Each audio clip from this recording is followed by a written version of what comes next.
It seems like the speech that you gave last weekend is applicable to this weekend again. Exactly.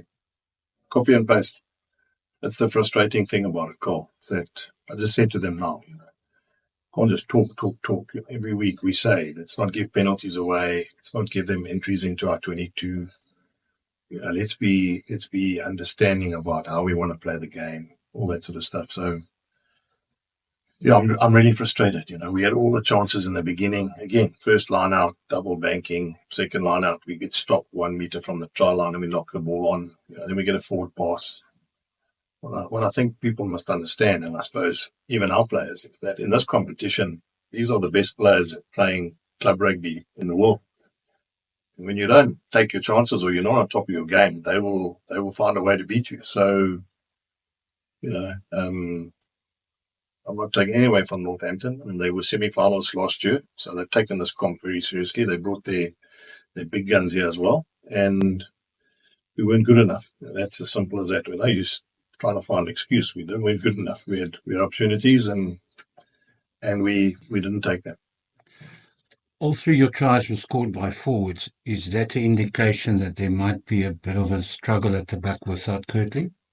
No, I don't think that at all. I mean, there were a couple of tries where I think so, at times we probably pulled the trigger too quickly and went try to go around them. Their defence was really good on the outside as well. And as soon as we went through the middle, we got a bit more reward. So, I don't think it's got, to do with an individual. It's got about understanding about how you bring, compress the defence. And at times we almost ran towards their defence because they were waiting for us on the outside. But I don't think it's individual. I don't think it's an individual person that's missing. I think it's just a collective understanding about, we can't talk about performance. We can't talk about, accuracy just as a word. It's got to be something that you seem to be doing when you're playing the game as well. Appreciate it, sir. Coach, obviously the disappointment is quite clear, Divina now. So this week, how do you deal with these boys? Because also consistency is a key thing. Yeah, there's a short term. I just put a picture of the Springbok team in the change room and explained to them that Springbok team playing black jerseys as well. That's all I do. Because there's nothing. I mean, this game next week is like Springboks versus the Bulls, and they got to get up for it. There's no way I can make it easier for them. That's what's coming. Durban holiday season, probably 50,000 people. So I don't actually, to be fair, I actually would like to talk less this week to them and see how much responsibility they take. What was the most disappointing today? We said we weren't going to give them penalties. We said we wouldn't give them entries into our 22. We said that they've got a couple of trick plays that they would run, especially if we gave them lineouts. We said that we needed to play well at home, and we never did any of those things. So that for me summarizes what I'm feeling. There's no use just talking about it. Otherwise it means nothing. So I'll have to sit them down and find out. Think little things. And, it's like we get a scrum we get a penalty in front of the Bulls, we take a scrum. We got the penalty. Now, some would say, yeah, but you eventually got the yellow card. But, we had a penalty there and then we took a scrum. Now, I'm not, again, saying, but just shows you how disconnected we can be at times about the actual flow of the game. And that comes with experience. It also comes with cohesion of guys playing together a little bit more. But it's not an excuse. We got to get to a point where if we get into that situation, we need to understand why and when we're doing certain things. Jake, sorry, just a positive. I was very interested to see how big Jan Augustus actually is in real life. And yes. I was wondering about that little duel with Cameron Hanekom. And I think Cameron Hanekom really, took a step up and showed what he was a Springbok nowadays. Yeah. But in isolation, you don't want to go one guy played really well. No, I'm just saying in that context, yeah. And he played well. But he plays well every time. Every time we look at him, he's got certain attributes that he does well, and he did them well today. So, Yeah, I mean, you just look at Augustus at the back end of the game when he made that line break from the kickoff. That also shows you that sometimes you don't have to be too flashy. And I'm not for 1 minute saying that that's a comparison, but sometimes just doing those things, understanding what you need to do in that game. And then they ended up from a kickoff almost into our 22, and then we were under pressure. In fact, they chipped it, I remember now, and we dotted it down, and we had to play out of our half again, So it was nice to see Cam play, but I mean, I'd much rather have, Augustus win man of the match and we win the game. That would have been first prize. Devin was injured, carried in a bit of an injury. Yeah, they got a bang on his knee, and again, it was one of those difficult ones because, I needed his left foot and I needed his pace because I understood that we weren't going to. I mean, if you look, they are really quick. Devin's quick, and when that kick went through, that chap kept up with him the whole way. In fact, was there to trot the ball down there. And not many outside backs that play against us that will have the same pace as Devin. So it was a bit of a catch-22 because I didn't really want to take off the pace because I thought that we would need that pace at the back end of the game, especially if we needed to score long-range tries, which exactly happened. When I came out now, David Creel's shoulder's a bit sore, his knee's a bit sore, as in Devon. There's a couple of guys who got bumps and bruises, and I think this competition is taking its attrition. It's stepping up the attrition of a team, and that's the difficult thing because 3 competitions, restricted players, rotation, it comes back to bite. And we, look at all the media. Stormers the same, Sharks the same.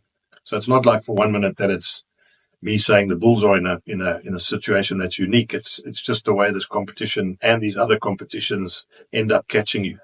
Just last question about the weather. It was sweltering before kickoff. Yeah. And then for the first time in weeks, there's actually some cloud cover here. I thought when the Bulls started coming back, maybe the weather is now in altitude, everything is now starting to take a toll, but they managed to come back again. Yeah.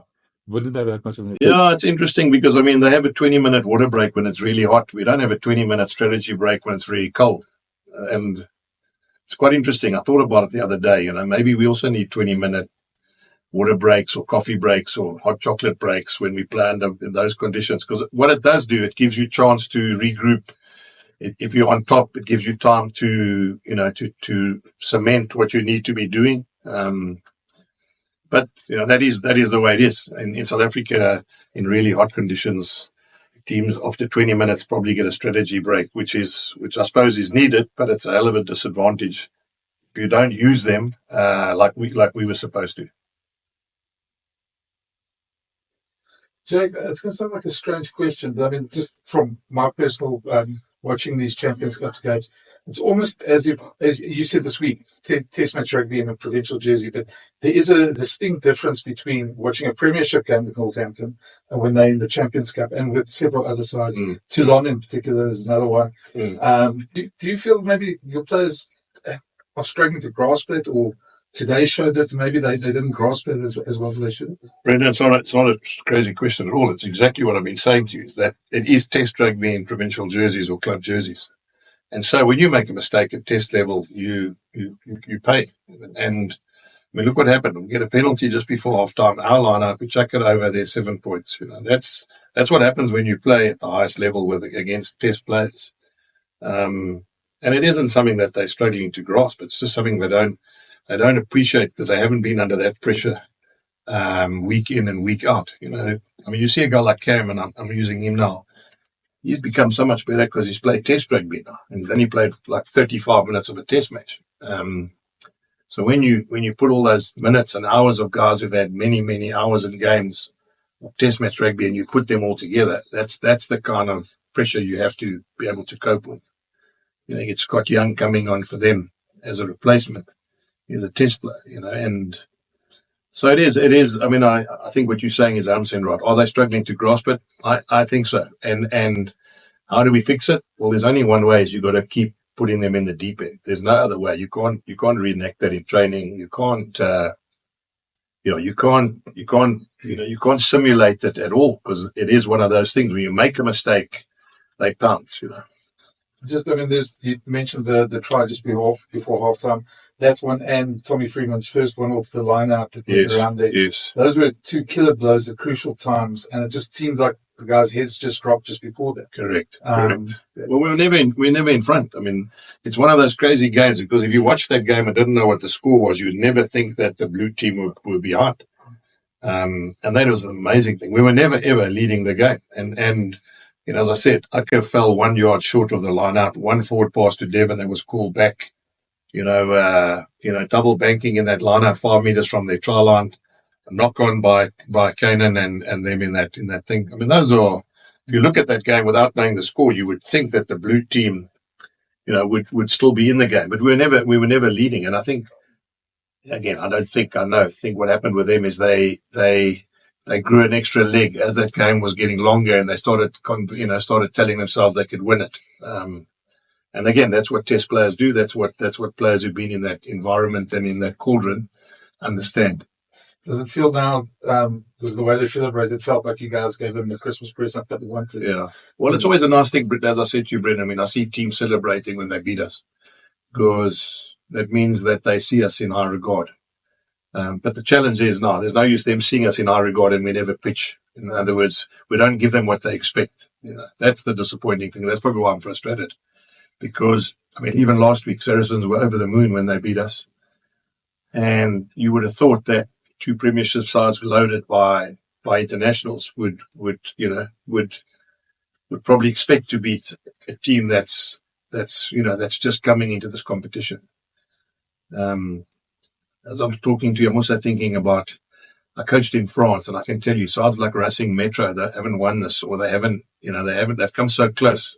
Racing Metro, massive budget, great players. They too struggle to get to the last knockout stages every year. And I use them because they were so dominant when I was in France. So sometimes you've got to earn your stripes, and sometimes you've got to learn from these things. The frustrating thing is you mustn't just say we're going to learn, and then we don't use it. We don't use the lessons that we get. Coach, this defeat, looking at the context of reaching the knockout stages, how detrimental is it as you always prioritize your home games? How does it make those two games out of the team? Well, I mean, when you asked me during the week about that as well, I think you asked me the other, or someone asked me the other day. I mean, every game is you're still alive in this competition because the fact that you can, doesn't necessarily mean you have to win every game to be in the playoffs. But we make it very hard for ourselves because you can't lose a home game, and not only do we lose, we also never got a point. So you just make it even tougher and tougher. But they're still cast away, and then we still got Start France here, and if we win both those games, the chances are very very good that you'll make the top 16 because of the fact that some teams have won and lost in different pools, and those pools are as competitive as ours is. So. I'll have to have a look at the end of the weekend, see where we are. I'm talking about on the log, see who's done well in the other pools, and you'll soon get a feel whether or not you could make the top 16.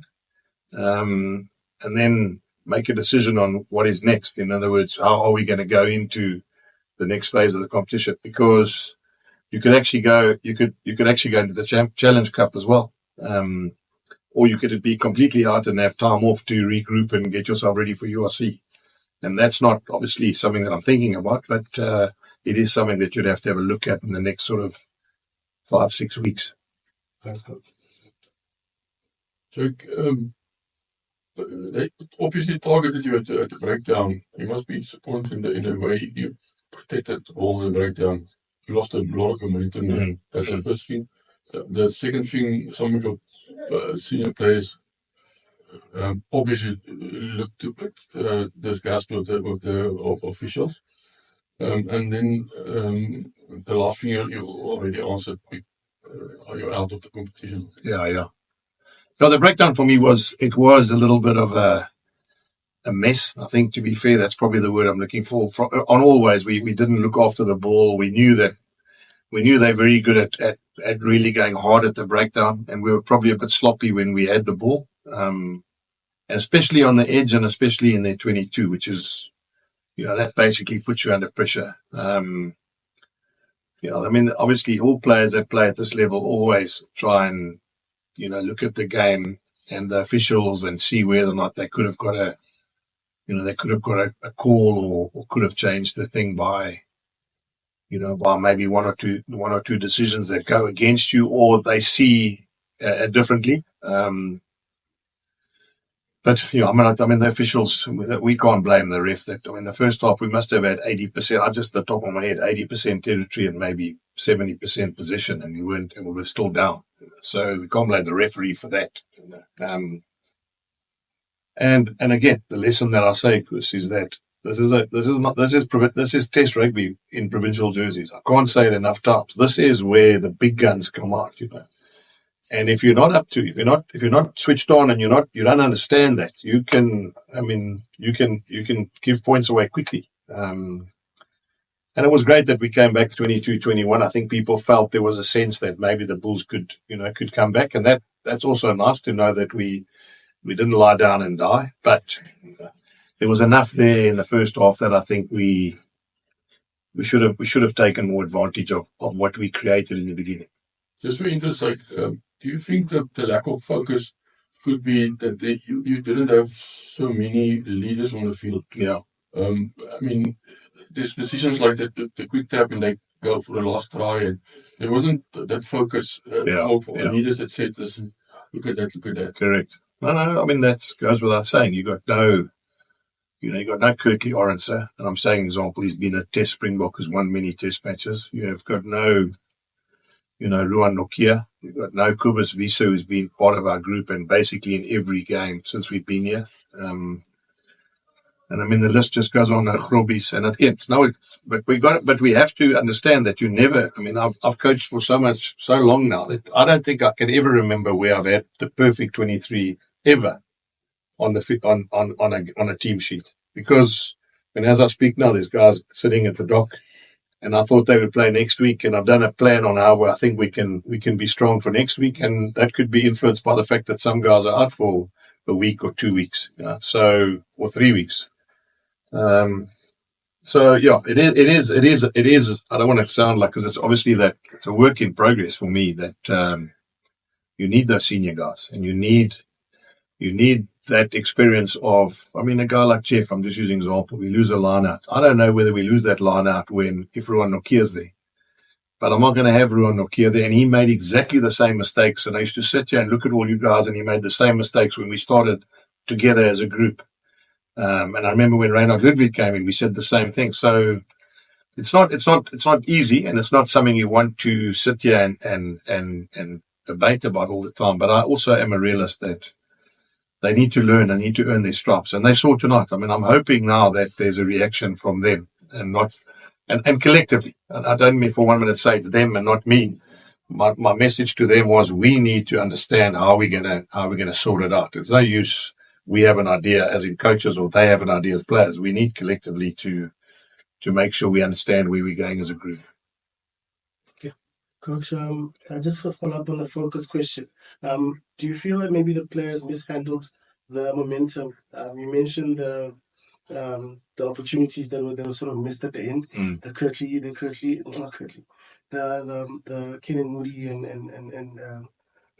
Vili and Devon's just missed out at the end there. Yeah. And maybe some of the handbags that happened. Do you think maybe that the team just didn't make?